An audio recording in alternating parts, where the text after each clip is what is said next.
beloved family of God, let us all give thanks to God for sustaining our life so we could meet for another video. Let us look at Hagar and Ishmael today. The story of Hagar and Ishmael can be read in Genesis chapter 16 and chapter 21 verses 9 to 20. We learn that Hagar was an Egyptian maid of Sarah. Since Sarah could not conceive a child, she gave Hagar to Abraham so that she could give her an offspring. Abraham too accepted Sarah's decision, and soon Hagar became pregnant. From the moment Hagar learned that she was pregnant with Abraham's child, she started behaving rudely towards Sarah. Angered by this, Sarah started treating her harshly with Abraham's permission, and Hagar fled into the wilderness. There she was found by an angel of the Lord, who asked her where she was headed. Hagar replied that she was fleeing from Sarah. The angel told Hagar that she would give birth to a child whom she must call Ishmael. For the Lord has listened to her cries and promised her that she would have many descendants through Ishmael.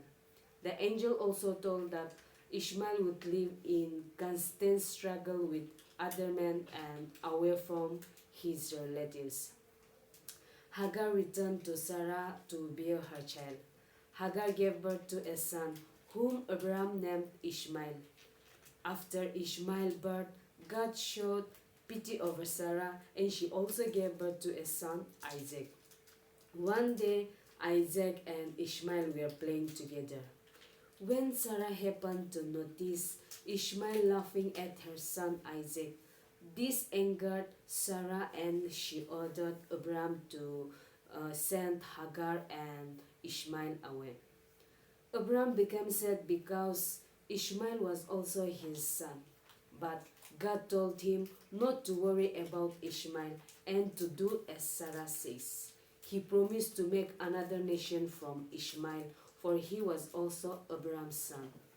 Abraham obeyed and sent Hagar and her son away the next morning.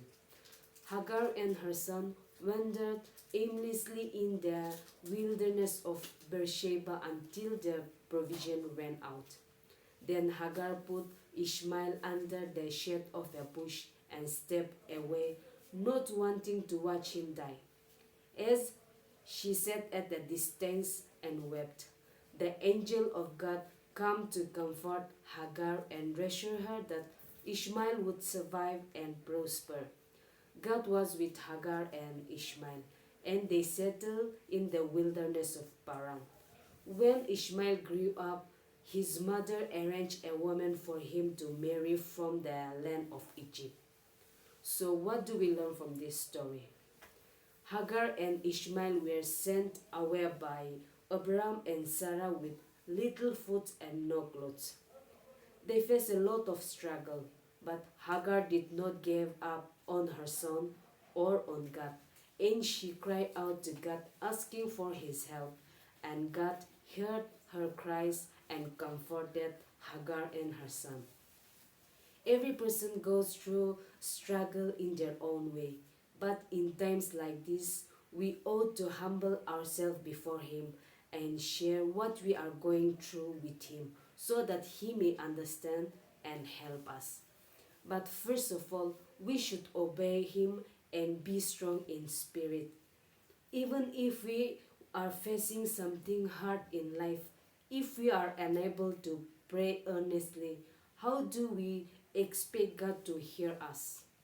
Like Ecclesiastes says, everything has its own time, and our struggle will also be short-lived if we obey Him. But if we fail to obey Him, we will struggle for life. Therefore, let us all, with prayer and hope, lighten our burdens with the help of God. May God answer your prayers like He did Hagar and Ishmael. Amen.